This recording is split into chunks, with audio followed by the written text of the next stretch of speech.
अगर आप हरियाणा स्टेट में प्रॉपर्टी खरीद रहे हैं या बेच रहे हैं then this video is for you. Today I am gonna tell you the essential steps of property registry जो आपकी प्रोसेस को स्ट्रेस फ्री बनाएंगे। The step number 1 is the MCF ID registration of your property, जो हर property transaction के लिए जरूरी है। MCF ID can be applied through the government website which is mentioned in the description, and you can also check if you have any dues left or not through the no due certificate generated on this MCF ID.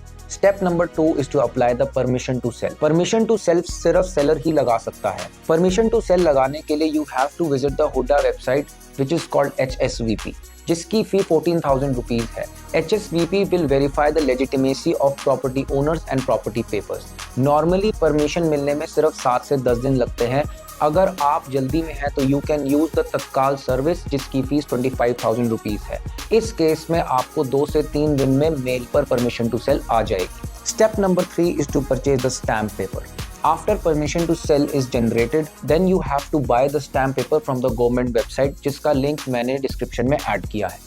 Stamp paper खरीदने के charges women के लिए 5% और main के लिए 7% है। अगर आप प्रॉपर्टी जॉइंट नेम पे खरीदते हैं तो उसके चार्जेस 6% है। ये चार्जेस आपको सर्कल रेट पे देने पड़ते हैं, और अगर आप एक फ्लोर बायर हैं तो आपको +1% चार्जेस देने पड़ेंगे। स्टैम्प पेपर खरीदने का मतलब ये है कि जो आपकी सेल डीड है वो इस स्टैम्प पेपर पर प्रिंट होगी, जिससे ये डॉक्यूमेंट एक लेजिटिमेट डॉक्यूमेंट बन जाएगा।